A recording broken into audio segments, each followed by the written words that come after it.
ഇവിടെ വരെ പറഞ്ഞത് ഇന്റേണൽ ഡിസാസ്റ്റേഴ്സ് വരെയാണോ പറഞ്ഞു നിർത്തിയത്? മേജർ ഡിസാസ്റ്റേഴ്സ് പറഞ്ഞിരുന്നോ? പറഞ്ഞിട്ടില്ല. ഓക്കെ, നമ്മൾ ഇന്റേണലും എക്സ്റ്റേണൽ ഡിസാസ്റ്റേഴ്സ് ഉണ്ടെന്ന് പഠിച്ചിട്ടല്ലേ? ഇന്റേണൽ ഡിസാസ്റ്റേഴ്സ് എക്സ്റ്റേണലിൽ വരുന്നതാണ് ട്രെയിൻ ആക്സിഡന്റ് മുതൽ മാൻമെയ്ഡ് ഡിസാസ്റ്റർ ലൈറ്റ്സ് വരെ. പിന്നെ ഇന്റേണൽസിൽ വരുന്ന എന്താണ്? Bomb threat, fire, medical gas leakages. Okay, ഇതിൽ ഓർഡർ 1 എന്നൊക്കെ പറഞ്ഞ ക്വസ്റ്റ്യൻസ് ആണ്, അപ്പൊ ശ്രദ്ധിച്ച് ആൻസർ ചെയ്യണം കേട്ടോ. മേജർ ഡിസാസ്റ്റേഴ്സ് ആയിട്ട്, അതായത് പ്രധാനപ്പെട്ട ദുരന്തങ്ങളിൽ ഉൾപ്പെടുന്നതാണ് ഇവിടെ കൊടുത്തിരിക്കുന്നത്. പേരുകൾ മാത്രം ഒന്ന് നോക്കി വെച്ചാൽ മതി. ഫസ്റ്റ് ഏതാണ്? Bhopal gas tragedy affected 2 lakh people, 3,000 leave cost. ഇത് മെയിൻ ആയിട്ട് നടന്ന ദുരന്തങ്ങളുടെ കുറച്ച് പേരുകളാണ് ഇവിടെ കൊടുത്തിരിക്കുന്നത് കേട്ടോ. Bhopal gas tragedy, cyclone in Andhra Pradesh. Cyclone എന്താണ്? Cyclone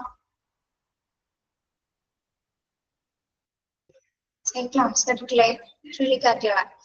Andhra Pradesh and Orissa at interval of every 2 years climbed 25% please.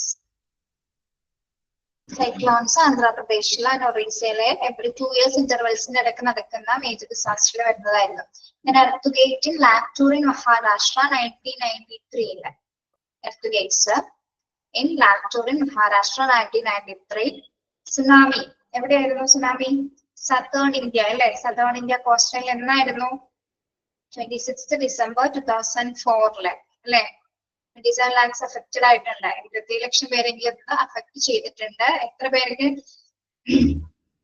Dead ആയിട്ടുണ്ട്? എത്ര പേര് മരിച്ചു? 2.39 lakhs ഹോംലെസ് ആണ്. ഇത്രയും പേർക്കാണ് ഹോംലെസ്, വീടുകൾ നഷ്ടമായത്. നിങ്ങൾ വേറെ ഒന്നും പഠിച്ചൊന്നും വെക്കേണ്ട, അത് മേജർ ഡിസാസ്റ്റേഴ്സ് നമ്മൾ പേര് കൊടുത്തിരിക്കുന്നതാണ് കേട്ടോ. ഓർത്ത് വെച്ചാൽ മതി പേരുകൾ മാത്രം. എത്ര പേർക്ക് അഫക്ട് ആയ ഏത് ഇയർ ആണെന്നൊന്നും നോക്കണ്ട, ഏതൊക്കെയാണെന്ന് മാത്രം ഒന്ന് നോക്കി പോകാം. Bhopal gas tragedy, cyclone, earthquake and tsunami. കുറച്ച് മേജർ മാത്രമേ കൊടുത്തിട്ടുള്ളൂ, ഇത് മാത്രമല്ല, ഇതിൽ കൂടുതലുണ്ട്. ഓക്കെ, ഇനി ഡിസാസ്റ്റർ പാരഡിഗം, ഡിസാസ്റ്ററിന്റെ മാതൃക അല്ലെങ്കിൽ ഓരോ ലെറ്റേഴ്സും എന്തിനെയാണ് സൂചിപ്പിക്കുന്നത് എന്നാണ് നമ്മൾ നോക്കുന്നത്. ഓക്കെ, ഇതിൽ ഡി എന്താണ്? ഡിറ്റക്ഷൻ അല്ലെ? കണ്ടെത്തൽ. ഡി എന്താണ്? Detection. I stand for incident command. എന്താണ്? Incident command. ഏത് ഇൻസിഡന്റ് ആണോ അതുമായി ബന്ധപ്പെട്ട നിർദ്ദേശങ്ങളാണ് എന്ത്? ഇൻസിഡന്റ് കമാൻഡ് അഥവാ ഐ സൂചിപ്പിക്കുന്നത്. Okay, D denoted detection, I incident command. Then S for S എന്താണ്? സേഫ്റ്റി ആൻഡ് സെക്യൂരിറ്റി അല്ലെ? സുരക്ഷ, safety and security. Yes, for safety and security. Then A denote ചെയ്യുന്നതാണ്? assess hazardous. അപകടങ്ങൾ വിലയിരുത്തുന്നത്. assess hazardous. assess hazardous. Then S എന്നതിൽ കൂടെ വന്നിരിക്കുന്നതാണ്. PDF-ലൊക്കെ ഇങ്ങനെ വന്നിരിക്കുന്നതാണ്. S താഴെയാണ് വരേണ്ടത്. S ഡിസാസ്റ്ററിന് 2 S ഉണ്ടല്ലോ. ഒരു S ആണ് എന്തിനെ ഡിനോട്ട് ചെയ്യുന്നത്? ഒരു S safety and security. Next എന്താണ്? സപ്പോർട്ട് ആണ് കേട്ടോ. S for support. ശ്രദ്ധിക്കണേ, S for support. T for triage and treatment. T for triage and treatment. T for triage and treatment. അറിയാലോ ട്രയേജ് ആൻഡ് ട്രീറ്റ്മെന്റ് എന്താണെന്ന്? Triage എന്താണ്? പേഷ്യൻസിന് sort out ചെയ്തതിനു ശേഷം നമ്മൾ ട്രീറ്റ്മെന്റ് കൊടുക്കുന്നത് അല്ലെ? സിവിയറിറ്റി നോക്കി, അല്ലെങ്കിൽ പേഷ്യൻസിന് ഗുരുതരാവസ്ഥ നോക്കിയിട്ട് നമ്മൾ പേഷ്യൻസിനെ സോർട്ട് ഔട്ട് ചെയ്ത് പ്രയോറിറ്റി അനുസരിച്ച് പേഷ്യൻസിന് എന്ത് കൊടുക്കും? നമ്മൾ ട്രീറ്റ്മെന്റ് ചെയ്യുന്നു. Then evacuation. E4 എന്താണ്? ഇവാക്വേഷൻ. ഡിസാസ്റ്ററിന് ശേഷം ആ ഏരിയ എന്ത് ചെയ്യും? നമ്മൾ ഒഴിപ്പിക്കുകയാണ് അല്ലെ? ഇവാക്വേഷൻ ചെയ്യാന്ന് പറഞ്ഞാൽ എന്താണ്? ഇവാക്വേറ്റ് ചെയ്യാന്ന് പറഞ്ഞാൽ എന്താണ്? ഒഴിപ്പിക്കുക. Then recovery, വീണ്ടെടുക്കൽ. ഫോർ റിക്കവറി, വീണ്ടെടുക്കൽ. ഡിസാസ്റ്റർ പാരഗത്യത്തിലെ ഓരോ ലെറ്റേഴ്സ് എന്തിനാണ് സൂചിപ്പിക്കുന്നത്? D for detection, I for incident command, S for safety and security, A for assess hazards and S for supports, T for triage and treatment, E for evacuation, R for recovery. Okay, ഒന്ന് വായിച്ചു നോക്കിയേ.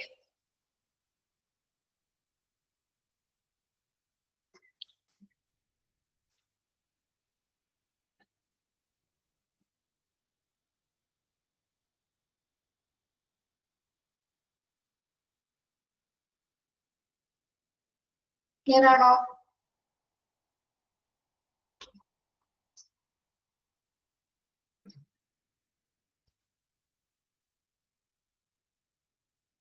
Okay.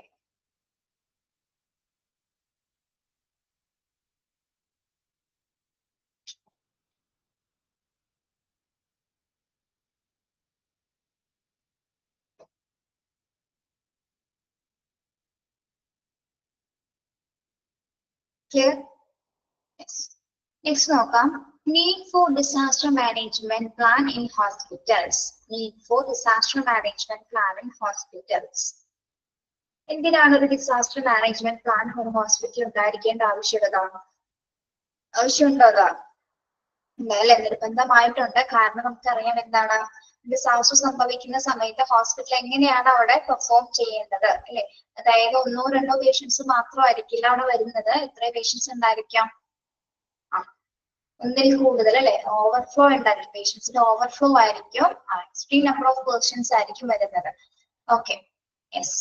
Hospital plays a crucial role in healthcare infrastructure. നമുക്കറിയാം ഒരു health care infrastructure എടുത്ത് നോക്കുകയാണെങ്കിൽ ഹോസ്പിറ്റൽസിൽ ഒരു എന്താണ് ഏറ്റവും ക്രൂഷ്യൽ ആയിട്ടുള്ള റോൾസ് ആണ് കൈകാര്യം ചെയ്യുന്നത് അല്ലെ. പല സിറ്റുവേഷൻസ് കൊറോണ നിപ്പ വന്ന സമയത്തൊക്കെ എന്താണ് ഒരുപാട് അല്ലെങ്കിൽ ഏത് തരം ഡിസാസ്റ്റേഴ്സ് സംഭവിച്ചാലും ഫ്ലഡോ അല്ലെങ്കിൽ എർത്ത് എന്ത് സംഭവിച്ചാലും ഏറ്റവും ക്രൂഷ്യൽ റോൾസ് കൈകാര്യം ചെയ്യുന്നത് ഹോസ്പിറ്റൽ ആയിരിക്കും അല്ലെ.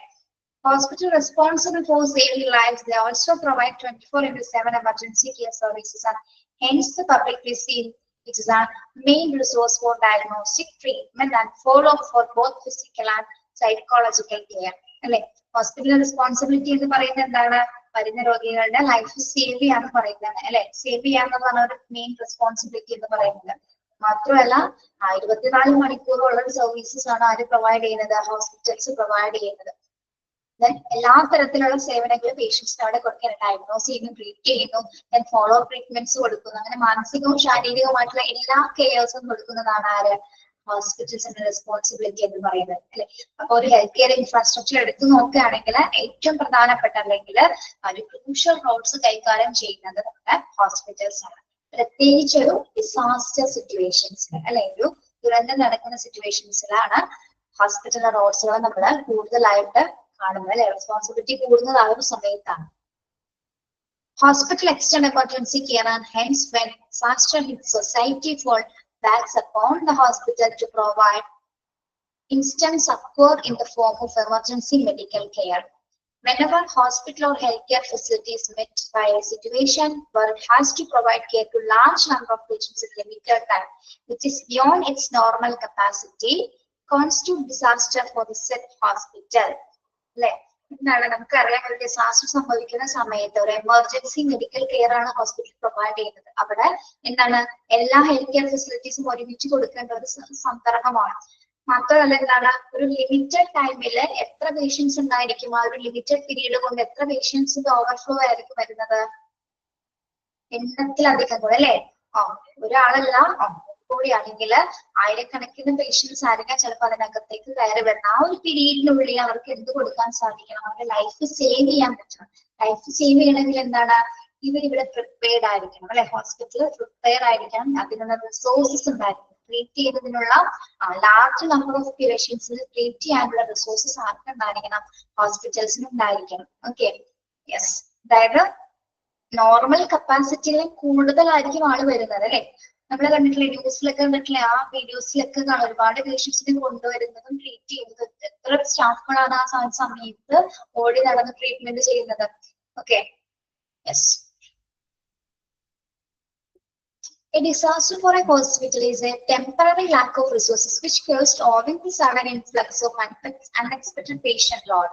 അപ്പൊ നമ്മളിപ്പോ ഇവിടെ പറയുന്നതെന്ന് വെച്ചാൽ എന്താണ്? ഒരു ഡിസാസ്റ്റർ നടക്കുന്ന സമയത്ത് ഹോസ്പിറ്റലിലേക്ക് ഒരുപാട് പേഷ്യൻസ് കടന്നു വരുന്ന സമയത്ത് അല്ലെ, നമ്മൾ പ്രിപ്പയർഡ് അല്ലെങ്കിൽ അവിടെ എന്തിന്റെ കുറവുണ്ടായിരിക്കും?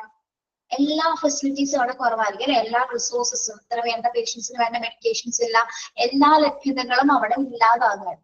ഓക്കെ. അതായത് നമ്പർ ഓഫ് പീപ്പിൾ അടുത്ത് നോർമൽ കപ്പാസിറ്റിയിൽ കൂടുതൽ ആൾക്കാരാണ് ഹോസ്പിറ്റലിനകത്ത് വരുന്നെങ്കിൽ എന്താണ് നമുക്ക് അവിടെ റെസ്പോണ്ട് ചെയ്യാൻ പറ്റുന്നില്ല. പ്രത്യേകിച്ച് എന്താണ് hospital disaster management give the opportunity to plan. അപ്പൊ ഈ ഒരു സന്ദർഭത്തിലാണ് നമ്മളെ ഇതിന്റെ ആവശ്യകതയെ കുറിച്ച് പഠിക്കേണ്ടത്. ഒരു ഡിസാസ്റ്റർ സമയത്ത് ഒരു ഹോസ്പിറ്റലിൽ നിർബന്ധമായിട്ട് എന്തുണ്ടായിരിക്കണം, ദുരന്ത നിവാരണ പ്ലാനിങ് ഉണ്ടായിരിക്കണം അല്ലെ. ഒരു ദുരന്തം ഉണ്ടാവുന്ന സമയത്ത് എങ്ങനെയായിരിക്കണം ഹോസ്പിറ്റൽ റിയാക്ട് ചെയ്യേണ്ടത്, എന്തൊക്കെ റിസോഴ്സസ് എവിടെ അവൈലബിൾ ആയിരിക്കണം, എത്ര സ്റ്റാഫുകൾ വേണം, എത്ര ഡോക്ടേഴ്സ് വേണം, മറ്റെല്ലാ ഫെസിലിറ്റീസ് എങ്ങനെ ഒരുക്കണം എന്നുള്ള മൊത്തമായ ഒരു പ്ലാനിങ് നടത്തേണ്ടത് അത്യാവശ്യമാണ് അല്ലെ. ഓക്കെ, ഏതൊക്കെ സന്ദർഭങ്ങളിലാണ് നമ്മള് മാസ് കാഷ്വാലിറ്റി ഇൻസിഡൻസ് ഉണ്ടാവുന്ന സമയത്താണ് ഒരു റെസ്പോൺസ് പ്ലാൻ ഹോസ്പിറ്റൽ തയ്യാറാക്കേണ്ടത്. എന്താണ് മാസ് കാഷ്വാലിറ്റി ഇൻസിഡൻസ് അല്ലെങ്കിൽ ഡിസാസ്റ്റേഴ്സ് എന്ന് പറയുന്നത് എന്താണ്, MCI എന്ന് പറയുന്നത് എന്താണ്, MCI ഏത് കാറ്റഗറിയിൽ പെടുത്താം നമുക്ക് MCIനെ? മാസ് കാഷ്വാലിറ്റി ഇൻസിഡൻസ് എന്ന് പറയുന്നത് എന്തൊക്കെയാണ്?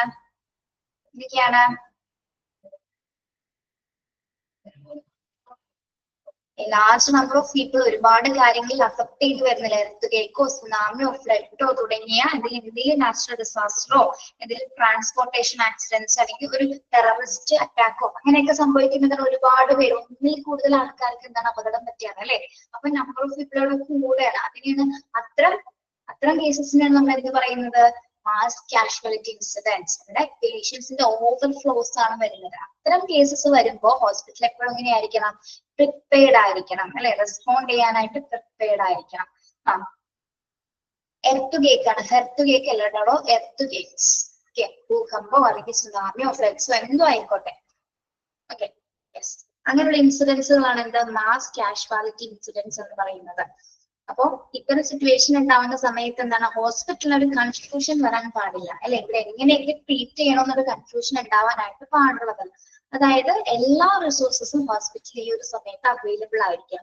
അതിനുവേണ്ടി എന്താണ് നമ്മൾ തയ്യാറാക്കേണ്ടത്, എന്താണ്, they can overwhelm the hospital resources, staff, space and or supplies, lack of any tangible plan to solve that upon in times of disaster leads to a situation where there are many sources of command, many leaders and no united effort to solve the problem. അപ്പൊ ഇത്തരം സന്ദർഭങ്ങൾ വരുമ്പോഴാണ് നമ്മൾ ഒരു ഹോസ്പിറ്റലിലെ ആവശ്യത്തിലധികം റിസോഴ്സസും സ്റ്റാഫുകളും ആവശ്യമായിട്ട് വരുന്നത് അല്ലെ. അപ്പൊ ഇങ്ങനെ എമർജൻസി സിറ്റുവേഷൻ വരുമ്പോൾ നിർബന്ധമായിട്ട് എന്താണ്, ഇതിനെ നമുക്ക് മറികടക്കണമെങ്കിൽ ഹോസ്പിറ്റൽ അതിന് വേണ്ടിയിട്ടുള്ള സൗകര്യങ്ങൾ ഉണ്ടായിരിക്കേണ്ടതാണ് അല്ലെ. അപ്പൊ അതിന് വേണ്ടിയിട്ടാണ് നമ്മൾ എന്ത് തയ്യാറാക്കേണ്ടത്, ഡിസാസ്റ്റർ മാനേജ്മെന്റ് പ്ലാൻ ഹോസ്പിറ്റൽസിൽ തയ്യാറാക്കേണ്ടത്. It is necessary that all hospital emergency plan have the primary feature of defining the command structure in their hospital and exploring a disaster scenario with well-defined job locations and one disaster button is pushed. അപ്പൊ എല്ലാ ഹോസ്പിറ്റലിലും എന്തുണ്ടായിരിക്കണം, ഒരു disaster emergency response plan തയ്യാറാക്കിയിരിക്കണം. അതിൽ എന്തൊക്കെ കാര്യങ്ങളായിരിക്കണം നമ്മൾ ഉൾപ്പെടുത്തേണ്ടത്, അതിലെന്തായിരിക്കും complete ഉണ്ടായിരിക്കുക, job duties ആയിരിക്കും അല്ലെ. ഏതൊക്കെ റിസോഴ്സസ് വേണം, അത് ആരൊക്കെ ഏതൊക്കെ ജോലികളാണ് കംപ്ലീറ്റ് ചെയ്യണല്ലേ, അത് ആരൊക്കെ ഏതൊക്കെ റെസ്പോൺസിബിലിറ്റീസ് ആണ് കൊടുക്കേണ്ടത് എന്നതുമായി ബന്ധപ്പെട്ട ഒരു കമാൻഡ് സ്ട്രക്ചർ തയ്യാറാക്കുക. ഒരു ദുരന്തം ഉണ്ടാവുന്ന സമയത്ത് ഹോസ്പിറ്റൽ എങ്ങനെ റെസ്പോണ്ട് ചെയ്യണം എന്നതുമായി ബന്ധപ്പെട്ട ഒരു കമാൻഡ് സ്ട്രക്ചർ തയ്യാറാക്കുക എന്നുള്ളതാണ് എന്ത്, ഹോസ്പിറ്റൽ എമർജൻസി പ്ലാൻസിന്റെ ഉള്ളടക്കം എന്ന് പറയുന്നത്, അല്ലെങ്കിൽ എന്തായാലും സെനാരിയോ എന്ന് പറയുന്നത്. ഓക്കെ, മാത്രമല്ല ഒരു ഡിസാസ്റ്റർ ഓൺ ആയി കഴിഞ്ഞാൽ അത് ഒരു ഡിസാസ്റ്റർ ഉണ്ടായി കഴിഞ്ഞാൽ അത് നമ്മള് മറ്റുള്ളവരെ അറിയിക്കുന്നതിന് വേണ്ടിയിട്ടായിട്ട് എന്ത് തയ്യാറാക്കിയിരിക്കണം, ഒരു ഡിസാസ്റ്റർ ബട്ടൺ കൂടി ആക്ടിവേറ്റഡ് ആക്കേണ്ടതുണ്ട്. അപ്പൊ നമ്മൾ ഡിസാസ്റ്റർ റെസ്പോൺസ് പ്ലാനുകളും കോഡ്സ് ഒക്കെ കളർ കോഡുകളൊക്കെ നമ്മൾ ലാസ്റ്റ് ആയിട്ട് പഠിക്കും. ഓക്കെ, അത് അവരുടെ ബട്ടൺസ് എന്ന രീതിയിൽ സൂചിപ്പിക്കും. ഇപ്പൊ ഒരു കുട്ടി മിസ്സിംഗ് ആയ ഒരു കാർഡിയാക് അറസ്റ്റ് വന്നതിനൊക്കെ വേണ്ടിയിട്ട് സെപ്പറേറ്റഡ് ആയിട്ട് പുഷ് ബട്ടൺസ് ഉണ്ടായിരിക്കും, ഡിസാസ്റ്റർ ബട്ടൺസ് ഉണ്ടായിരിക്കും. അത് ഓപ്പൺ ചെയ്തിട്ടാണ്, അല്ല ആക്ടിവേറ്റ് ആക്കിയിട്ടാണ് അത് നമ്മൾ ഹോസ്പിറ്റൽ അറിയിക്കുന്നത്. ഓക്കെ, നമുക്കറിയാം കാർഡിയാക് അറസ്റ്റിന് ഏത് കളർ കോഡാണ് യൂസ് ചെയ്യുന്നത്, ബ്ലൂ ആണ് അല്ലെ. കാർഡിയാക് അറസ്റ്റ് സംഭവിക്കുന്ന സമയത്ത് നമ്മൾ ബ്ലൂ ആണ്. ഫയർ ഉണ്ടാവുന്ന സമയത്ത് ഏത് കളർ കോഡാണ് യൂസ് ചെയ്യുന്നത്, ഫയർ ഉണ്ടാവുമ്പോൾ തീപിടുത്തം,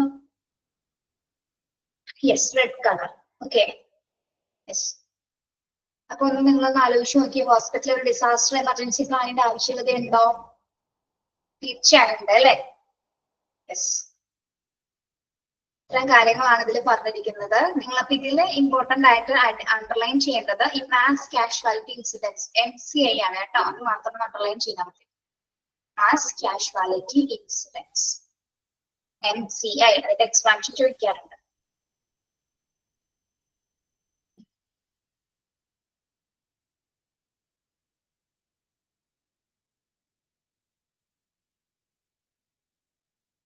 ക്ലിയർ ആണോ?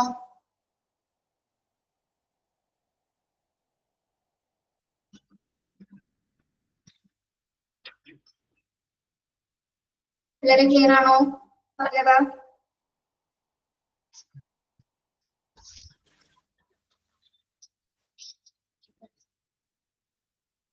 ഇനി നമുക്ക് ഫേസസ് ഓഫ് ഡിസാസ്റ്റർ നോക്കാം. ഡിസാസ്റ്ററിന്റെ ദുരന്തത്തിന്റെ ഘട്ടങ്ങൾ ഏതൊക്കെയാണ്? പ്രധാനമായിട്ടും ഡിസാസ്റ്ററിന്റെ 3 ഘട്ടങ്ങളാണുള്ളത്. ഒരു ദുരന്തം ഉണ്ടാകുന്ന സമയത്ത് ഒരു ഹോസ്പിറ്റലിൽ 3 ഘട്ടങ്ങളിലൂടെയാണ് കടന്നു പോകുന്നത്. ഏതൊക്കെയാണ്? Pre disaster phase, disaster phase, post disaster phase.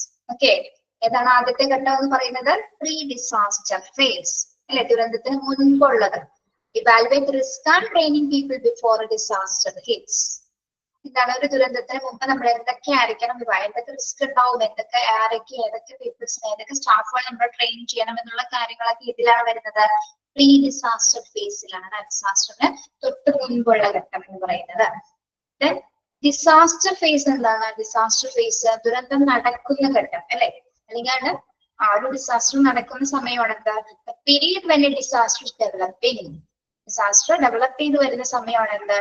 Disaster face അഥവാ ദുരന്ത ഘട്ടം എന്ന് പറയുന്നത്. ഓക്കെ, ദെൻ മൂന്നാമത്തെ ഫേസ് ഏതാണ്? മൂന്നാമത്തെ ഘട്ടം എന്ന് പറയുന്നത് പോസ്റ്റ് ഡിസാസ്റ്റർ ഫേസ്. എന്താണ് പോസ്റ്റ് ഡിസാസ്റ്റർ ഫേസ് എന്ന് പറയുന്നത്? ഒന്ന് എഴുതി വെച്ചോ കേട്ടോ. ടെക്സ്റ്റിലുണ്ടോ നിങ്ങളുടെ അവിടെ? ടെക്സ്റ്റ് എഴുതിയിട്ടുണ്ടോ? എഴുതിയെടുക്കും. ദ പീരീഡ് ആഫ്റ്റർ എഴുതിയെടുക്കും. The period after a disaster, the period after a disaster has occurred.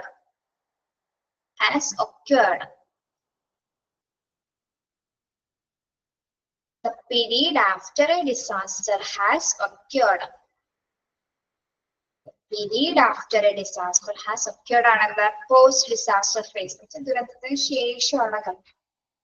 Okay, ദുരന്തത്തിന് ശേഷമുള്ള ഘട്ടമാണ് എന്ത്? Post disaster phase. ഒന്നുകൂടി നോക്കാം, എഴുതിയെടുത്തോളാം.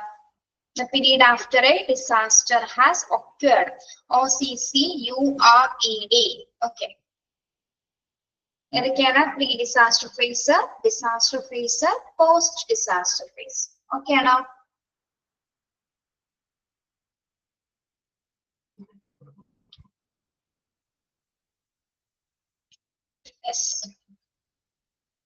നമുക്ക് നോക്കാം. പ്രീ ഡിസാസ്റ്റർ ഫേസ് ആണ് നമ്മൾ ആദ്യം പഠിക്കാൻ പോകുന്നത് അല്ലെ. ഓക്കെ, ഈ ഒരു സമയത്താണ് നമ്മൾ എന്ത് ചെയ്യുന്നത്? കംപ്ലീറ്റ് കാര്യങ്ങൾ ഇവാലുവേറ്റ് ചെയ്യുന്നത്, അല്ലെങ്കിൽ എല്ലാ സ്റ്റാഫിനും ട്രെയിനിങ് ഒക്കെ കൊടുക്കുന്ന ഒരു പീരീഡ് ആണ് എന്ത്? പ്രീ ഡിസാസ്റ്റർ ഫേസ് എന്ന് പറയുന്നത്. Okay, first one, planning. Most of the evaluation and planning is performed in the pre-disaster phase. The hospital plans are prepared. അല്ലെ, നമ്മൾ ആദ്യം തയ്യാറാക്കുന്നത് എന്താണ്? ഏത് ഡിസാസ്റ്റർ ആണോ അതിനെ എങ്ങനെയാണ് നമ്മൾ പെർഫോം ചെയ്യേണ്ടത്, എങ്ങനെയാണ് അവിടെ പെർഫോം ചെയ്യേണ്ടത് എന്നതുമായി ബന്ധപ്പെട്ടുള്ള കാര്യങ്ങൾ വ്യക്തമായി ആസൂത്രണം ചെയ്തതാണ് എന്ത്? ആദ്യ ഘട്ടം എന്ന് പറയുന്നത് ഡിസാസ്റ്റർ ആദ്യത്തെ സ്റ്റെപ്പ് എന്ന് പറയുന്നത് എന്താണ്? പ്ലാനിങ് ആണ്. Okay, then preparation of return disaster manual. The hospital disaster plan has to be written down in a document form, and copies of the same have to be available in all the areas of the hospital. Preparation of a return disaster manual. Return disaster manual എന്ന് പറഞ്ഞാൽ എന്താണ്? ഇതൊക്കെ കാര്യങ്ങളായിരിക്കും ഓരോ job duties ആണ്. ആരൊക്കെ ഏതൊക്കെ സ്റ്റാഫുകൾ എന്തൊക്കെയാണ് പെർഫോം ചെയ്യേണ്ടത്, റെസ്പോൺസിബിലിറ്റീസ് എന്തൊക്കെയാണ് എന്നുള്ള കാര്യങ്ങൾ എഴുതിയ ഒരു ഡോക്യുമെന്റ് ആണ് അല്ലെ. അതിന്റെ കോപ്പീസ് എല്ലാ ഹോസ്പിറ്റൽ ഏരിയാസിലും നമ്മൾ വിതരണം ചെയ്യും. ഓക്കെ, അതാണ് ഡിസാസ്റ്റർ മാനുവൽ എന്ന് പറയുന്നത്. ഏതൊക്കെ ഏരിയാസിൽ എങ്ങനെയൊക്കെ ഡ്യൂട്ടീസ് ആണ്, ഏതൊക്കെ രീതിയിലാണ് എന്നുള്ള കാര്യങ്ങളാണ് ഇതിൽ വരുന്നത്. പ്രിപ്പറേഷൻ ഓഫ് റിട്ടേൺ ഡിസാസ്റ്റർ മാനുവലിൽ വരുന്നത്. ഓക്കെ, യെസ്, അതിന്റെ എല്ലാ കോപ്പീസും എന്ത് ചെയ്തിരിക്കും നമ്മളെ ഹോസ്പിറ്റലിലെ എല്ലാ ഏരിയാസിലും എല്ലാ ഡിപ്പാർട്ട്മെന്റ്സിലും നമ്മൾ അത് വിതരണം ചെയ്തിട്ടുണ്ടാവും. Okay, staff education and training. ഇപ്പൊ റിട്ടേൺ ഡിസാസ്റ്റർ മാനുവലൊക്കെ തയ്യാറാക്കി കഴിഞ്ഞു. അടുത്ത ഘട്ടമൊന്നും അടുത്ത പ്രോസസ് എന്ന് പറയുന്നത് എന്താണ്? സ്റ്റാഫ് എഡ്യൂക്കേഷൻ ആൻഡ് ട്രെയിനിങ് ആണ് അല്ലെ. ഹോസ്പിറ്റൽ സ്റ്റാഫുകൾക്ക് നമ്മൾ പരിശീലനം കൊടുക്കുകയാണ് അല്ലെ, വിദ്യാഭ്യാസം പരിശീലനം കൊടുക്കുകയാണ്. It is very necessary for staff to know about and get trained in using the hospital disaster emergency manual. അപ്പൊ നമ്മൾ ഇവിടെ തയ്യാറാക്കിയ ഡിസാസ്റ്റർ മാനുവൽ ഇല്ലേ, ഇതനുസരിച്ചിട്ടാണ് ഇവർക്കുള്ള ട്രെയിനിങ് കൊടുക്കുന്നത്, പരിശീലനം കൊടുക്കുന്നത്. ഓക്കെ, അപ്പൊ ഏറ്റവും ഡിഫിക്കൽട്ട് ആയിട്ടുള്ള സിറ്റുവേഷൻ തന്നെയാണ് ഇത് നമ്മൾ ശരിക്കും പെർഫോം ചെയ്യുന്നത് പോലെ തന്നെയായിരിക്കും ട്രെയിനിങ് കൊടുക്കുന്നത്. ഓക്കെ, ഒരു ദുരന്തം ഉണ്ടാവും, എങ്ങനെയായിരിക്കണം ശരിക്കും പെർഫോം ചെയ്യേണ്ടത്, അതുപോലെ തന്നെ റിയലിസ്റ്റിക് ആയിട്ടുള്ള രീതിയിൽ തന്നെ ഒരു ഡെമോൺസ്ട്രേഷൻ ആയിരിക്കും ഇവിടെ വരുന്നത്. Okay, regular staff training by ആ ടൈമിൽ ട്രെയിനിങ് ഉണ്ടാവാനാ. ഇതൊരു ദുരന്തം ഉണ്ടാവണേക്ക് മുമ്പായിട്ട് എല്ലാ ഹോസ്പിറ്റലിലും ഇത് ഉണ്ടായിരിക്കും. ഇത് ട്രെയിനിങ് കൊടുത്തതിന് ശേഷം അങ്ങനെ പ്രിപ്പയർഡ് ആക്കി നിർത്തിയിട്ടായിരിക്കും എല്ലാ സ്റ്റാഫുകളും കേട്ടോ. ഓക്കെ, അല്ലാതെ അത് ദുരന്തം ഉണ്ടായി കഴിഞ്ഞിട്ടായിരിക്കും ഇത് കൊടുക്കുന്നത്. അതിന് മുൻപ് തന്നെ എല്ലാ ഹോസ്പിറ്റൽസിന്റെ മെയിൻ ലിസ്റ്റിലുള്ള ഒരു കാര്യമാണ് ഡിസാസ്റ്റർ സിറ്റുവേഷൻസിൽ പെർഫോം ചെയ്യേണ്ട ഡ്യൂട്ടീസിനെ കുറിച്ചിട്ട്. Regular staff training by app drills should be performed in the phase. അപ്പൊ എല്ലാ റെഗുലർ സ്റ്റാഫുകൾക്ക് നമ്മൾ എന്ത് കൊടുക്കുന്നു? ഡ്രിൽസ് കൊടുക്കണം. അതായത് ഈ ഒരു ഘട്ടത്തിൽ എങ്ങനെയാണ് പെർഫോം ചെയ്യേണ്ടത് എന്നതുമായി ബന്ധപ്പെട്ടിട്ടുള്ള നിർദ്ദേശങ്ങൾ കൊടുക്കണം. Once the disaster plan gets ready, the next stage would be education and training of staff of the hospital about the plan and specific role of each staff member in the event of a disaster. ഇപ്പൊ നമ്മള് ഈ ട്രെയിനിങ്ങിന്റെ ഭാഗമായിട്ട് തന്നെ എന്താണ്, ഓരോരുത്തരും കൈകാര്യം ചെയ്യേണ്ട റോളുകൾ എന്തൊക്കെയാണ്, ഓരോ സ്റ്റാഫുകളും കൈകാര്യം ചെയ്യേണ്ട റോളുകൾ എന്തൊക്കെയാണ്, ആ റോൾസ് എങ്ങനെയാണ് ചെയ്യേണ്ടത് എന്നതുമായി ബന്ധപ്പെട്ട് പരിശീലനങ്ങൾ കൊടുക്കും. ഓക്കെ, ഓരോ സ്റ്റാഫ് മെമ്പേഴ്സിനും വേണ്ടിയിട്ട്. അതായത് ഡിസാസ്റ്ററിൽ അവർ എങ്ങനെ പെർഫോം ചെയ്യണം എന്നതാണ് അവിടെ പ്രധാനം. അതിന് വേണ്ടിയിട്ടാണ് പരിശീലനം കൊടുക്കുന്നത്. Okay, most of the existing categories of health staff are needed to play major role in the disaster management.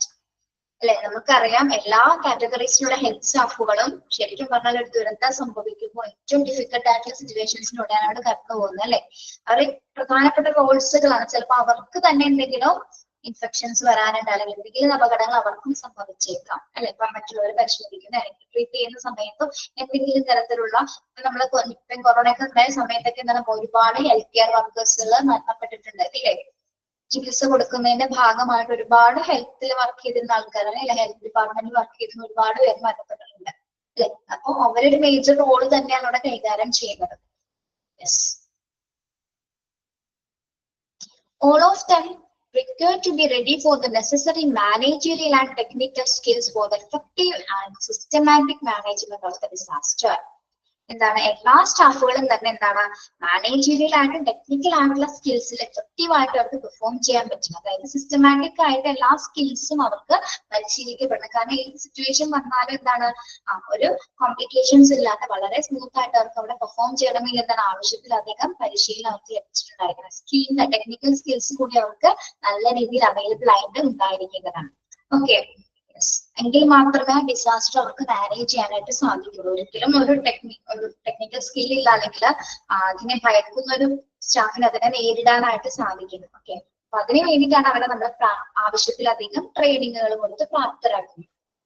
Okay, മനസ്സിലാവുന്നുണ്ടോ പറയുന്നത്?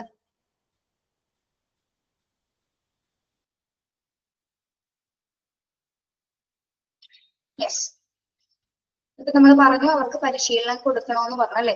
അപ്പൊ അതിന്റെ ഭാഗമായിട്ട് നടത്തുന്നതാണ് എന്ത്, ഹൈപ്പോത്തറ്റിക്കൽ ഡിസാസ്റ്റർ ഡ്രിൽ. അതായത് ഒരു സാങ്കല്പിക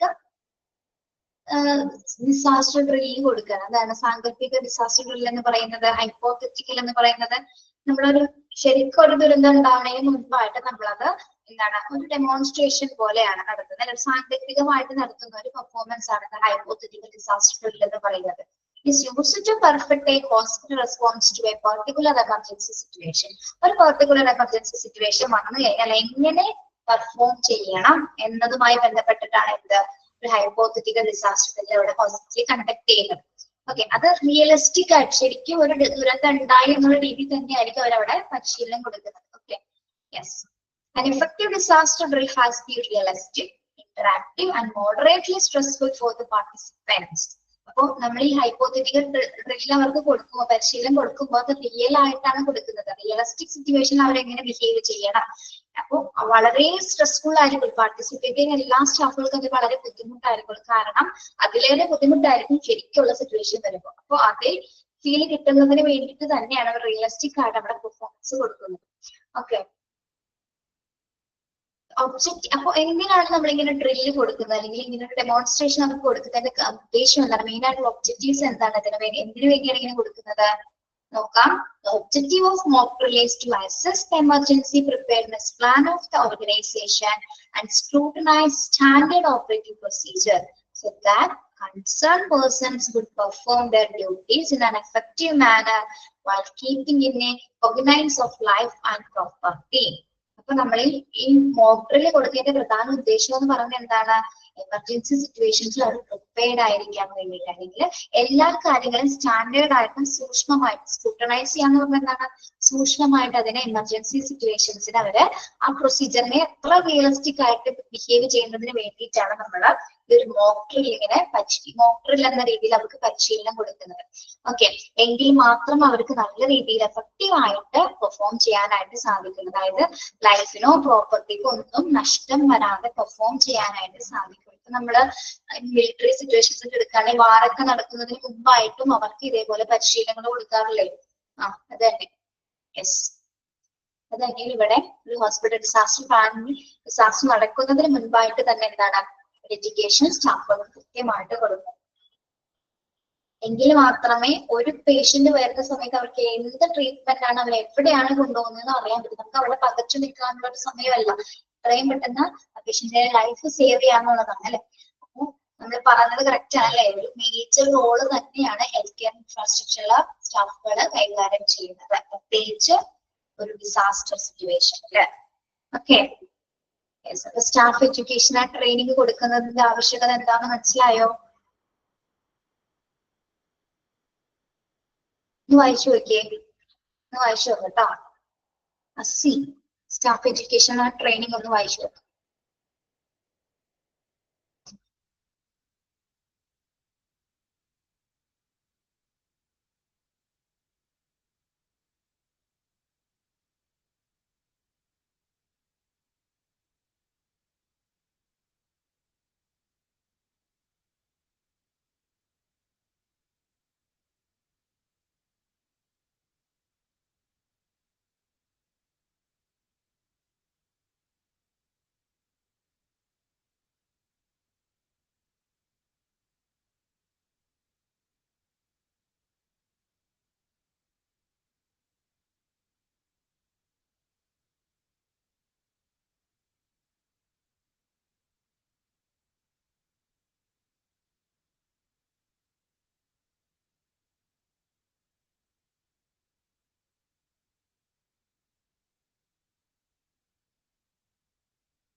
ഓക്കെ.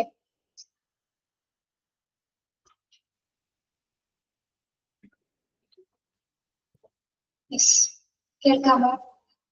നെക്സ്റ്റ് വരുന്നത് training for preparedness should include. അപ്പോൾ എന്തൊക്കെ രീതിയിലുള്ള തയ്യാറെടുപ്പിലാണ് ഈ സ്റ്റാഫുകൾ തയ്യാറാവേണ്ടത്, അല്ലെങ്കിൽ എന്തൊക്കെ പരിശീലനങ്ങളാണ് അവർക്ക് കൊടുക്കേണ്ടത്? ഓക്കെ, നമ്മൾ പറഞ്ഞില്ല ഇപ്പൊ ഒരു മോക്ക് ഡ്രിൽസ് കൊടുക്കണം പ്രിപ്പയർഡ് ചെയ്യാനായിട്ട്, ഏതൊക്കെ റെസ്പോൺസിബിലിറ്റീസ് ആണ് കൈകാര്യം ചെയ്യുന്നതിനെ കുറിച്ചിട്ട്. അപ്പൊ എന്തൊക്കെ കാര്യങ്ങളാണ് അവർ പ്രിപ്പയർഡ് ആവേണ്ടത് നോക്കാം. എന്തൊക്കെ കാര്യങ്ങൾ അവർ ട്രെയിനിങ് ചെയ്തിട്ടുണ്ടായിരുന്നു. ഒന്ന് ഫസ്റ്റ് വൺ എന്താണ്? Effective personal protection from falling debris, prompt rescue of the wounded, triage of the wounded, resuscitation and first aid for injured victims. നമുക്ക് ആദ്യത്തെ എന്താണ്? Effective personal protection from falling debris എന്ന് പറഞ്ഞാൽ എന്താണ്? Camera off.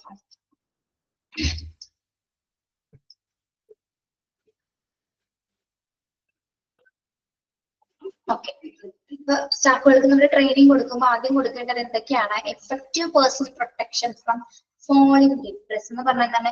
എന്തെങ്കിലും അവശിഷ്ടങ്ങളൊക്കെ, മുകളിൽ നിന്ന് അവശിഷ്ടങ്ങൾ അല്ലെങ്കിൽ ഇപ്പൊ ഒക്കെ സംഭവിച്ച് വീണ ആൾക്കാരുണ്ടാവില്ലേ, ശരീരത്തിലേക്ക് വീണ അങ്ങനെയുള്ള ആൾക്കാരെ നമ്മൾ എങ്ങനെ പേഴ്സണൽ എങ്ങനെയായിരിക്കും അവരെ പ്രൊട്ടക്ട് ചെയ്യുന്നത്? ഇപ്പൊ നിങ്ങൾ ചിലപ്പോ കയറി കറക്റ്റ് ആയിട്ടൊന്നും അവർ പിടിക്കാൻ പറ്റുന്നത് അല്ലെ, ചിലപ്പോൾ കൈകാലുകളൊക്കെ നല്ല രീതിയിൽ മുറിഞ്ഞിട്ടുണ്ടാവും, നല്ല രീതിയിൽ ഇഞ്ചേർഡ് ആയിട്ടുണ്ടാവാം. അപ്പൊ അങ്ങനെയുള്ള ആൾക്കാരെ എങ്ങനെയായിരിക്കും നമ്മൾ പേഴ്സണൽ പ്രൊട്ടക്ഷൻ കൊടുക്കേണ്ടത് എന്ന രീതിയിലായിരിക്കും സ്റ്റാഫുകൾക്ക് നമ്മൾ പരിശീലനം കൊടുക്കേണ്ടത്. അത്തരം കാറ്റഗറിയുള്ള ആൾക്കാരെ, മനസ്സിലായോ? ഇതിൽ അവശിഷ്ടങ്ങളിൽ നിന്ന് ഫലപ്രദമായിട്ട് അങ്ങനെ സംരക്ഷണം കൊടുക്കണം നമ്മൾ. എന്തെങ്കിലും തരത്തിലുള്ള അവശിഷ്ടം മനസ്സിലായി, ഇപ്പൊ മേൽക്കൂരയൊക്കെ വീണവരുണ്ടായിരുന്നു ഫ്ലാറ്റിന്റെ അടിയിൽ, അല്ലെങ്കിൽ ഇതുപോലെ എർത്തുകയൊക്കെ സംഭവിച്ചിട്ട് അപകടം പറ്റിയവരുണ്ടാവാം. Okay, yes. അപ്പൊ അങ്ങനെയുള്ള കൈകാര്യം ചെയ്യുമ്പോൾ എന്താണ് അവർക്ക് എങ്ങനെ ഏത് രീതിയിലുള്ള പേഴ്സണൽ പ്രൊട്ടക്ഷൻ ആണ് കൊടുക്കേണ്ടത് എന്നതുമായി ബന്ധപ്പെട്ട പരിശീലനം കൊടുക്കുക. ഓക്കെ, സെക്കൻഡ് ട്രെയിനിങ് എന്ന് പറയുന്നത് എന്താണ്? Prompt rescue of the wounded. Prompt rescue of the wounded എന്ന് പറയുന്നത് എന്താണ്? പരിക്കേറ്റവർ എന്താണ് ഉടൻ തന്നെ രക്ഷപ്പെടുത്തുക അല്ലെ. ഇപ്പൊ ഹെവി ബ്ലീഡിങ് ആയിട്ട് വരുന്ന പേഷ്യൻസ് ഒക്കെ ഉണ്ടാവും അല്ലെ. അപ്പൊ അത്തരത്തിലുള്ള ആൾക്കാർക്ക് നമ്മള് അങ്ങനെയുള്ള ആരും പെട്ടെന്ന് എന്ത് ചെയ്യണം? നമ്മള് എത്രയും പെട്ടെന്ന് നമ്മളെ രക്ഷപ്പെടുത്തുക. ആ രീതിയിലുള്ള പരിശീലനങ്ങൾ കൊടുക്കുക. Prompt rescue of the wounded, പരിക്കേറ്റവരെ ഉടൻ തന്നെ രക്ഷപ്പെടുത്താനുള്ള പരിശീലനങ്ങൾ കൊടുക്കുക. Triage of the wounded. എന്താണ് triage of the wounded?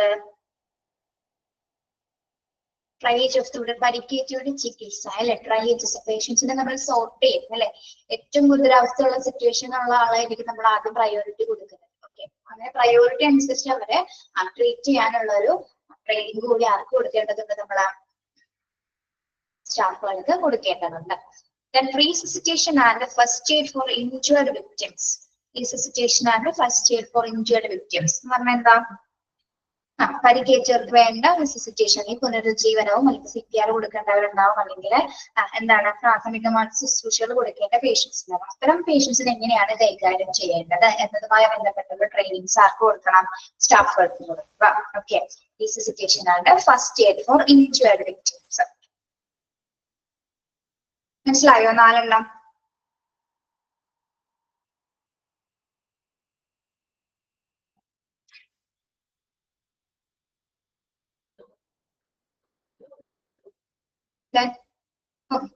ഒന്നുകൂടി പറയാനോ? 4th പോയിന്റ് പറഞ്ഞാൽ എന്താണ്? Resuscitation and first aid for injured victim. Injured ആയിട്ടുള്ള വിക്ടിംസ് ഉള്ള ഇൻജേർഡ് ആയിട്ടുള്ള പേഷ്യൻസ് ഉണ്ട്. അങ്ങനെ വരുന്ന പേഷ്യൻസിന് എന്താണ് നമ്മൾ എത്രയും പെട്ടെന്ന് അവർക്ക് പുനരുജ്ജീവനത്തിനുള്ള അല്ലെങ്കിൽ പ്രാഥമികമായിട്ടുള്ള ശുശ്രൂഷകൾ കൊടുക്കുന്നതിനുള്ള നടപടിക്രമങ്ങൾ ചെയ്യുക. അതിന് വേണ്ടിയിട്ട് എന്താണ് സ്റ്റാഫുകളെ നമ്മൾ പരിശീലിപ്പിക്കുക. ഓക്കെ, ഫസ്റ്റ് പോയിന്റ് എന്ന് പറഞ്ഞാൽ എന്താണ്? എന്തെങ്കിലും അവശിഷ്ടങ്ങളൊക്കെ വീണ പേഷ്യൻസ് ഉണ്ടാവായിരിക്കും ശരീരത്തിലേക്ക് അല്ലെ. ഇപ്പൊ എർത്തുകേക്സ് ഒക്കെ സംഭവിച്ചിട്ട് വലിയ വലിയ ബിൽഡിങ്സിന്റെ മുകളിൽ നിന്ന് വീണവരൊക്കെ ഉണ്ടെങ്കിൽ എന്താണ് അവരെ കൈകാര്യം ചെയ്യുമ്പോൾ അവർക്ക് കൊടുക്കേണ്ട പേഴ്സണൽ പ്രൊട്ടക്ഷൻ എന്ന് പറയുന്നത് എഫക്റ്റീവ് ആയിട്ടായിരിക്കണം കൊടുക്കുന്നത്. അങ്ങനെ കൊടുക്കണമെങ്കിൽ നമ്മൾ നല്ല രീതിയിൽ സ്റ്റാഫ് ട്രെയിനിങ് കൊടുത്തിട്ടുണ്ടായിരിക്കും. ഓക്കെ, അവരെ കൈകാര്യം ചെയ്യേണ്ടത് മറ്റൊരു രീതിയിലാണ്. Okay, repositioning of relief supplies, surgical equipment, essential and medicine blankets. Relief supplies എന്ന് പറയുന്നത് ദുരിതാശ്വാസ സാമഗ്രികളുടെ ദുരിതാശ്വാസ സാമഗ്രികളുടെ മുൻകരുതലുകൾ. എന്തൊക്കെ സാമഗ്രികൾ ഉണ്ടായിരിക്കണം? Surgical equipments, essential medicines, blankets അല്ലെ. ഇത്രയും നമ്മൾ കണ്ടിട്ടില്ല, നിങ്ങൾ ആ ന്യൂസ് ഒക്കെ കണ്ടിട്ടില്ല പിള്ളേരെ? ഒരു ഡിസാസ്റ്റർ ഒക്കെ നടക്കുന്ന സമയത്ത് ഹോസ്പിറ്റൽ സ്റ്റാഫുകൾ ഇതൊക്കെ കൊണ്ട് നടക്കുന്നത്, ഓരോരുത്തർക്ക് എത്തിച്ചു കൊടുക്കുന്നതൊക്കെ ഓക്കെ, അതൊക്കെ കൃത്യമായിട്ടുള്ള പരിശീലനങ്ങളിലൂടെ മാത്രമാണ് അവർ അത്തരത്തിൽ കാര്യങ്ങൾ ചെയ്യുന്നത്. ഓക്കെ, ആർക്കൊക്കെ എങ്ങനെയാണ് ഏതൊക്കെ വിതരണങ്ങളാണ് ചെയ്യേണ്ടതെന്ന് വ്യക്തമായിട്ട് ധാരണ അവർക്ക് ഉണ്ടായിരിക്കും. ഓക്കെ, മെഡിസിൻസ് കൊടുക്കേണ്ടവർക്ക്, ബ്ലാങ്കറ്റ്സ് ആവശ്യമുള്ളവർക്ക്, ഇപ്പോ ഫ്ലഡ് ഒക്കെ വന്നവരാണെങ്കിൽ എന്താണ് കംപ്ലീറ്റ് നനഞ്ഞ് കുതിർന്നിട്ടായിരിക്കും വരുന്നത്, ലിപിഡ്സ് ഒക്കെ മോശമായിട്ടായിരിക്കും വരുന്നത്. അങ്ങനെയുള്ള പേഷ്യൻസിന് എന്താണ് ബ്ലാങ്കറ്റ്സുകൾ വിതരണം ചെയ്യുന്നത്. Okay, establishment of temporary water supply, എന്താണ് താൽക്കാലികമായിട്ട് ജലവിതരണം സ്ഥാപിക്കാനായിട്ട് കുറച്ച് പേരെ നമ്മുടെ സ്റ്റാഫുകളെ നമ്മുടെ പ്രത്യേകമായ ട്രെയിനിങ് കൊടുക്കും, താൽക്കാലികമായിട്ട് വാട്ടർ സപ്ലൈസസ് കൊടുക്കുന്നതിന് വേണ്ടിയിട്ട്. ഓക്കെ, പിന്നെ allocation of responsibility for different relief activities. Allocation of responsibilities for different relief activities. എന്താണ് വിവിധ ദുരിതാശ്വാസ പ്രവർത്തനങ്ങൾക്കായിട്ട് ചുമതലകൾ വിനിയോഗിക്കുക. അതായത് മറ്റ് റിലീഫ് ആക്ടിവിറ്റീസിന് വേണ്ടിയിട്ട് ഓരോ സ്റ്റാഫുകൾക്ക് നമുക്ക് അവർക്ക് വേണ്ട ഡ്യൂട്ടീസുകൾ കൊടുക്കുക. റിലീഫ് ദുരിതാശ്വാസ പ്രവർത്തനങ്ങൾ ചെയ്യുന്നതിന് വേണ്ടിയിട്ട് ഇതെല്ലാം കൂടാതെ തന്നെ മറ്റ് പ്രവർത്തനങ്ങൾ എന്തൊക്കെയാണോ അതിന് വേണ്ടിയിട്ടുള്ള പരിശീലനങ്ങൾ ആർക്ക് കൊടുക്കുക, സ്റ്റാഫുകൾക്ക് കൊടുക്കുക. ഓക്കെ, അപ്പൊ സ്റ്റാഫിന് കൊടുക്കേണ്ട പ്രധാനപ്പെട്ട ട്രെയിനിങ്ങിന്റെ ഭാഗമായിട്ട് ഇൻക്ലൂഡ് ചെയ്യേണ്ട കാര്യങ്ങളാണ് നമ്മളിപ്പോ പറഞ്ഞത്. ഒന്ന് എന്താണ് effective person protection from falling devices, then അതായത് എന്തെങ്കിലും അവശിഷ്ടങ്ങളൊക്കെ ശരീരത്തിൽ വീണവർ അങ്ങനത്തെ പേഷ്യൻസ് വരികയാണെങ്കിൽ അവർക്ക് പേഴ്സണൽ പ്രൊട്ടക്ഷൻസ് എഫക്റ്റീവ് ആയിട്ട് കൊടുക്കുക. Prompt rescue of the wooded. Prompt rescue of the wooded എന്ന് പറയുന്നത് എന്താണ്, എന്തെങ്കിലും പരിക്കേറ്റവർ ഉടൻ തന്നെ രക്ഷപ്പെടുത്താനുള്ള ട്രെയിനിങ്സ് കൊടുക്കുക. ട്രയലേജ് ഓഫ് ദ വുഡഡ്, അതായത് പേഷ്യൻസിന്റെ ഗുരുതരാവസ്ഥ അനുസരിച്ച് പേഷ്യൻസിനെ സോർട്ട് ചെയ്ത് അവർക്ക് വേണ്ട ചികിത്സ കൊടുക്കുക. റിസസിറ്റേഷൻ ഫസ്റ്റ് എയ്ഡ് ഇൻജുറി വിക്ടിംസിന് കൊടുക്കണം. പിന്നെ എന്താണ് റിലീഫ് സപ്ലൈസ് കൊടുക്കുക. എന്തൊക്കെയാണ് റിലീഫ് സപ്ലൈസ് എന്ന് പറയുന്നത്, surgical equipments, essential medicines, blankets തുടങ്ങിയവ. പിന്നെ എന്താണ് എസ്റ്റാബ്ലിഷ്മെന്റ് ഓഫ് വാട്ടർ സപ്ലൈസ്, താൽക്കാലികമായിട്ട് ജലവിതരണം സ്ഥാപിക്കാനുള്ള ട്രെയിനിങ് കൊടുക്കുക. Allocation of responsibilities for different relief activities. നിങ്ങളൊന്ന് വായിക്കട്ടോ.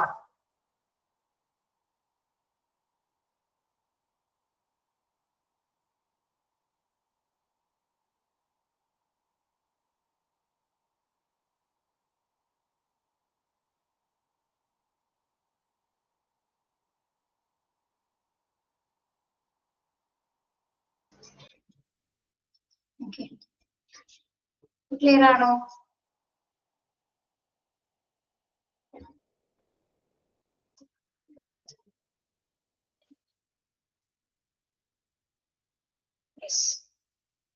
ഇനി നമ്മൾ പ്രീ ഡിസാസ്റ്റർ പ്ലാനിങ്ങുമായി ബന്ധപ്പെട്ടാണ് കേട്ടോ. Pre disaster plan. അപ്പൊ പ്രീ ഡിസാസ്റ്റർ പ്ലാനിങ്ങിൽ ആദ്യമായിട്ട് എന്താണ് നമ്മള് formation of hospital disaster management committee, എന്താണ് ആദ്യമായിട്ടൊരു ഡിസാസ്റ്റർ മാനേജ്മെന്റ് കമ്മിറ്റി രൂപീകരിക്കുന്നത് അല്ലെ. പ്ലാനിങ്ങിന്റെ ഭാഗമായിട്ട് ആദ്യമായിട്ട് ചെയ്യുന്നത് എന്താണ്, ഡിസാസ്റ്റർ മാനേജ്മെന്റ് കമ്മിറ്റി ഫോർമേഷൻ ചെയ്യാൻ. ഇനി അതിൽ ഏതൊക്കെ മെമ്പേഴ്സിനെയാണ് നമ്മൾ ഉൾപ്പെടുത്തുന്നത് പ്രീ ഡിസാസ്റ്റർ പ്ലാനിങ്ങില്? മെമ്പേഴ്സ് ആരൊക്കെയാണ്? ഹോസ്പിറ്റൽ അഡ്മിനിസ്ട്രേഷൻ, ഹോസ്പിറ്റൽ അഡ്മിനിസ്ട്രേഷൻ ഉണ്ടായിരിക്കും. മെമ്പർ അല്ലെങ്കിൽ member from the hospital management ബോർഡിൽ നിന്നും അംഗങ്ങൾ ഉണ്ടായിരിക്കും. The chief or heads of various clinical departments, എന്താണ് വേരിയസ് ക്ലിനിക്കൽ ഡിപ്പാർട്ട്മെന്റ്സിന്റെ ചീഫ് അല്ലെങ്കിൽ ഹെഡ്സ് ഉണ്ടായിരിക്കും. The chief heads of various ancillary departments, മറ്റ് അനുബന്ധ ഡിപ്പാർട്ട്മെന്റ്സിൽ, അതായത് ഹോസ്പിറ്റലിൽ മറ്റ് അനുബന്ധ സർവീസസുകളായ, അനുബന്ധ സർവീസ് എന്ന് പറഞ്ഞാൽ എന്തൊക്കെയാണ്, ആൻസിലറി ഡിപ്പാർട്ട്മെന്റ്സ് എന്ന് പറയുന്നത് റേഡിയോളജി, ഇതൊക്കെയാണ് കേട്ടോ. യെസ്, അവിടുത്തെ ചീഫുകള് ഡിസാസ്റ്റർ അംഗമായിരിക്കും. പിന്നെ എന്താണ് ചീഫ് നഴ്സിംഗ് സൂപ്രണ്ടന്റ്, മാട്രൺ അല്ലെ, ചീഫ് നഴ്സിംഗ് സൂപ്രണ്ടന്റ് ഉണ്ടായിരിക്കും, മാട്രൺ ഇൻക്ലൂഡ് ആയിരിക്കും. പിന്നെ ആരാണ് ഫിനാൻസ് ഡിപ്പാർട്ട്മെന്റ്, ഫിനാൻസ് ഡിപ്പാർട്ട്മെന്റിലെ അംഗങ്ങള്. Stores and supply department members, hospital engineering department, public relation and liaison officer, the chief security of the hospital, the sanitation department members, hospital kitchen or dietary service members, the social welfare department is present, then hospital unions. അപ്പോ എന്താ പറയുന്നത്, disaster management committee തയ്യാറാക്കുന്ന സമയത്ത് ഇത്ര മെമ്പേഴ്സിനെയാണ് അവിടെ ഉൾപ്പെടുത്തുന്നത്. Okay, 14 പെട്ടെന്ന് വായിച്ചു നോക്കിയേ ആരൊക്കെയാണെന്ന്.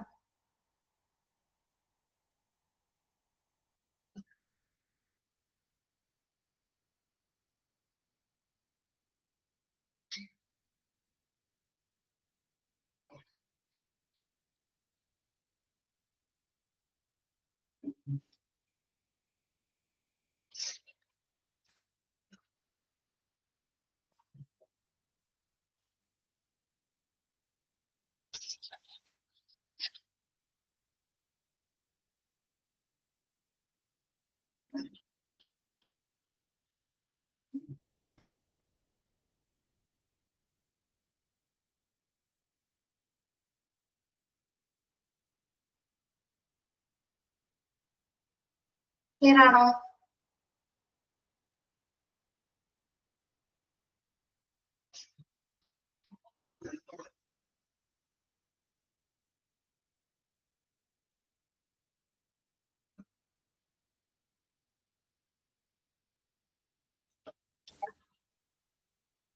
ഞാൻ പറയുന്ന പോയിന്റ് നിങ്ങളൊന്ന് എഴുതി വെക്കട്ടെ, അത് ബാക്കി അടുത്ത ക്ലാസ്സിൽ ഞാൻ പറഞ്ഞുതരാം. പറയുന്ന പോയിന്റ് ഒന്ന് എഴുതിയേ.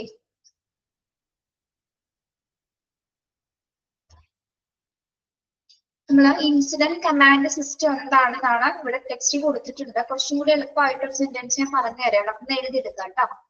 ഇൻസിഡന്റ് കമാൻഡ് സിസ്റ്റം ICS എന്നൊന്ന് ഹെഡിങ് കൊടുക്കാം, എന്നിട്ട് എഴുതാം കേട്ടോ. എന്താണ് ഇൻസിഡന്റ് കമാൻഡ് സിസ്റ്റം എന്ന് നിങ്ങൾ എഴുതിയെടുക്കുക. അടുത്ത ക്ലാസ്സിൽ എക്സ്പ്ലെയിൻ ചെയ്തു തരാം. എഴുതിയെടുത്തോളൂ. The incident command system, the incident command system, the incident command system is a standardized management structure. The incident command system is a standardized management structure. Standardized management structure used in hospitals,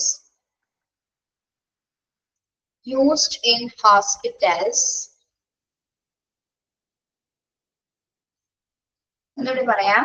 The incident command system is a standardized management structure used in hospitals to respond to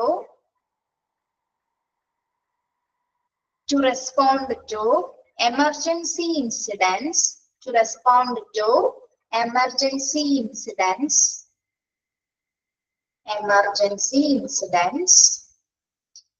and disasters.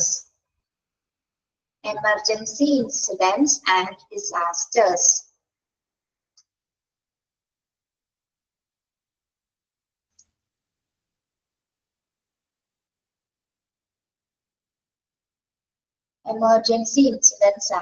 disasters. നിങ്ങളുടെ വായിക്കാം. The incident command system is a standardized management structure used in hospital to respond emergency incidents and disasters. Okay. എന്താണ് ICS എന്ന് പറയുന്നത്? ICS നിങ്ങളൊന്ന് വായിച്ചു നോക്കി, എന്താണ് മനസ്സിലാവുന്നത്? ഇപ്പൊ എഴുതിയെടുത്തത് വായിച്ചു നോക്കിയൊന്ന്.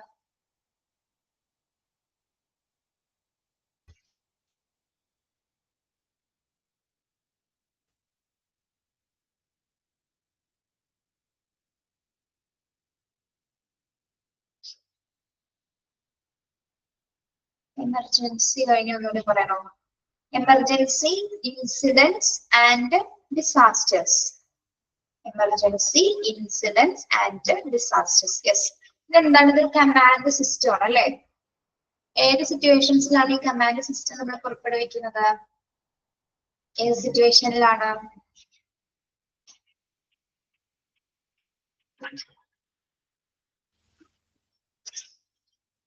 സിറ്റുവേഷൻസിലാണ്. ഏതെങ്കിലും ഹോസ്പിറ്റലിനെ സംബന്ധിച്ചിടത്തോളം എന്തെങ്കിലും ഡിസാസ്റ്ററോ എമർജൻസി ഉണ്ടാവുന്ന സമയത്താണ് നമ്മൾ ഇൻസിഡന്റ് കമാൻഡ് സിസ്റ്റം ഉപയോഗിക്കുന്നത് അല്ലെ? എമർജൻസി ഇൻസിഡൻസിനാണ് സിസ്റ്റം ഉപയോഗിക്കുന്നത്. ഓക്കെ. ഇത് സെൻട്രൽ കമാൻഡ് സ്ട്രക്ചർ ആണ് അല്ലെ? സെൻട്രൽ കമാൻഡ് സ്ട്രക്ചർ ആണ് ഇതിനെ ഇനീഷ്യേറ്റ് ചെയ്തിരിക്കുന്നത്. അതായത് ഇൻസിഡന്റ് കമാൻഡ് സിസ്റ്റത്തിന് ആരാണ് ഇനീഷ്യേറ്റ് ചെയ്തിരിക്കുന്നത്? സെൻട്രൽ കമാൻഡ് സിസ്റ്റം ആണ്.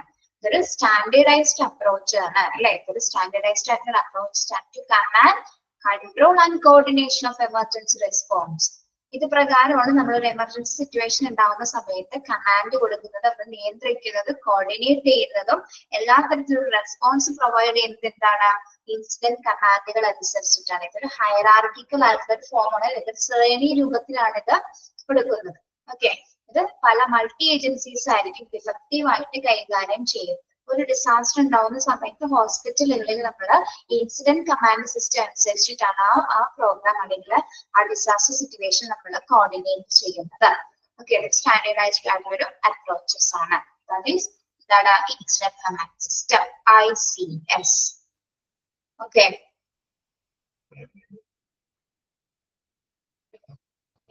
മനസ്സിലായോ ഇൻസിഡന്റ് കമാൻഡ് സിസ്റ്റം എന്താണെന്ന്?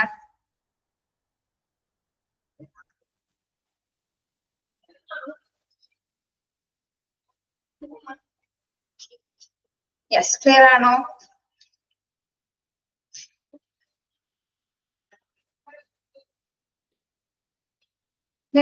HICS ഉണ്ട്. HICS എന്ന് പറഞ്ഞൊരു ഭാഗം കണ്ടോ നിങ്ങൾ?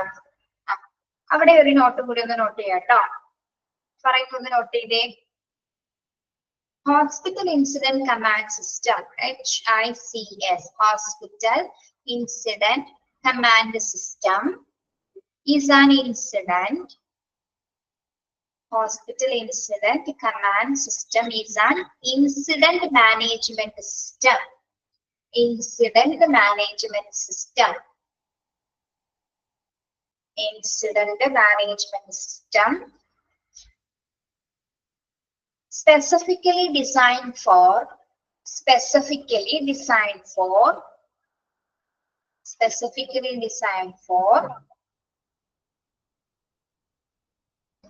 hospital, design ചെയ്തിരിക്കുന്നത് എന്തിനൊക്കെ വേണ്ടിയിട്ടാണ്? Hospitals and health care organisation. Hospitals and health care organisation. HICS എന്ന് പറഞ്ഞാൽ എന്താണ്? ഹോസ്പിറ്റൽ ഇൻസിഡന്റ് കമാൻഡ് സിസ്റ്റം ആണ് അല്ലെ? നേരത്തെ പഠിച്ച എന്താണ്? നമ്മൾ ICS എന്താണ്? ഇൻസിഡന്റ് കമാൻഡ് സിസ്റ്റം അല്ലെ? ഇതെന്താണ്? HICS hospital incident command system എന്ന് പറയുന്നത് എന്താണ്? അതൊരു ഹോസ്പിറ്റൽ മാനേജ്മെന്റ് സിസ്റ്റം ആണ്. ഏതെങ്കിലും തരത്തിൽ ഇൻസിഡൻസ് നടക്കുന്ന സമയത്ത്, പ്രത്യേകിച്ച് ഹോസ്പിറ്റലിലോ ഹെൽത്ത് കെയർ സെറ്റിംഗ്സിലും നടക്കുന്ന ഇൻസിഡൻസിനെ നിയന്ത്രിക്കുന്നതിന് വേണ്ടിയിട്ടാണ് നമ്മൾ എന്തുപയോഗിക്കുന്നത്? ഇൻസിഡന്റ് HICS അഥവാ ഹോസ്പിറ്റൽ ഇൻസിഡൻസ് കമാൻഡ് സിസ്റ്റം ഉപയോഗിക്കുന്നത്. അതിന്റെ പ്രിൻസിപ്പിൾസ് ഏതിൽ നിന്നുള്ളതായിരിക്കാം? ഇൻസിഡന്റ് കമാൻഡ് സിസ്റ്റത്തിലെ പ്രിൻസിപ്പിൾസ് തന്നെയാണ് എന്തിലുണ്ടായിരിക്കുന്നത്? HICSലും ഉണ്ടായിരിക്കുക കേട്ടോ. അതായത് കമാൻഡ്, കൺട്രോൾ ആൻഡ് കോർഡിനേഷൻ എന്ന അതേ പ്രിൻസിപ്പിൾ തന്നെ ആയിരിക്കുള്ളൂ എന്തിലും നമ്മൾ ഉപയോഗിക്കുന്നത്? HICSലും ഉപയോഗിക്കുന്നത്. Okay. Which assist a hospital and healthcare organization in improving the emergency management planning, response and recovery capabilities for unplanned and planned events. Hospital planned ആയിട്ട് നടക്കുന്ന ഇവന്റ്സ് ആവാം, അൺപ്ലാൻഡ് ആയിട്ട് നടക്കുന്ന ഇവന്റ്സ് ആവാം. എന്ത് തരത്തിലുള്ള ഇവന്റ്സ് ഇൻസിഡൻസ് സംഭവിച്ചാലും ഈ തരത്തിലിരിക്കുന്ന പ്രിൻസിപ്പിൾസ് അനുസരിച്ചിട്ടായിരിക്കുള്ളൂ ഒരു സിറ്റുവേഷൻസിൽ ഇത് പ്രവർത്തിക്കുന്നത്. എല്ലാ ഹെൽത്ത് കെയർ ഓർഗനൈസേഷൻസും പ്രവർത്തിക്കുന്നത്. ഒരു എമർജൻസി സിറ്റുവേഷൻസിൽ വന്നു കഴിഞ്ഞാൽ പ്രവർത്തിക്കും. ഓക്കെ, മനസ്സിലായോ ICSും HICSും എന്താണെന്ന്?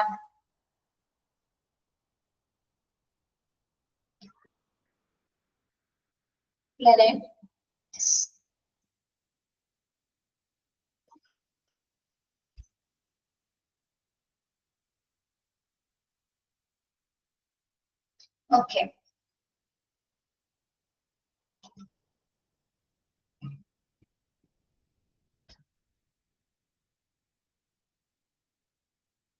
First questions and ചോദിച്ചോട്ടെ.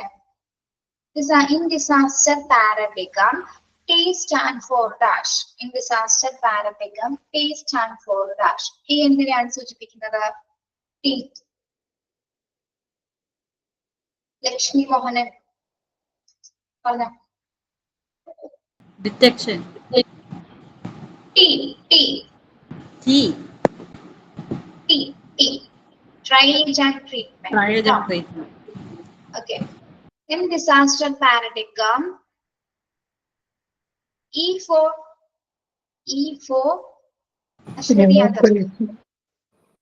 okay, evacuation. Okay. Then MCI stand for എന്താണ് MCI? Mass casualty incident. Mass casualty incidents. Okay. Then what are the phases of disaster? എത്ര phases ഉണ്ട് ഡിസാസ്റ്ററിന്? 3 phases. 3 phases. Second phase of a disaster. Disaster phase അല്ലേ? First step of disaster എന്താണ്? Pre-disaster phase. Disaster ഫേസിലെ 3 പ്രോസസ്സുകൾ ഏതൊക്കെയാണ്? 3 process ഏതൊക്കെയാണ്? Planning, preparation, writing, disaster manual, staff education and training. Okay. Then a dash drill is used to perform a hospital response to particular emergency situation. എന്ത് ഡ്രില്ലാണ് നമ്മൾ സ്റ്റാഫുകൾ കൊടുക്കുന്നത്? Mock drill. Mock ഡ്രില്ലാണോ? Hypothetical disaster drill അല്ലെ? Hypothetical അല്ലെങ്കിൽ സാങ്കല്പികമായിട്ടുള്ള mock drill തന്നെയാണ്. Hypothetical എന്ന വാക്കുണ്ടല്ലോ അവിടെ. സാങ്കല്പികമായിട്ടുള്ള ഡിസാസ്റ്റർ ഡ്രിൽസ് ആണ് നമ്മൾ സ്റ്റാഫുകൾക്ക് കൊടുക്കുന്നത്. ഓക്കെ. പിന്നെ ഏത് ഫേസിലാണ് നമ്മൾ ഡിസാസ്റ്റർ മാനേജിംഗ് കമ്മിറ്റി സ്റ്റാർട്ട് ചെയ്യുന്നത്? ഏത് ഫേസിലാണ്?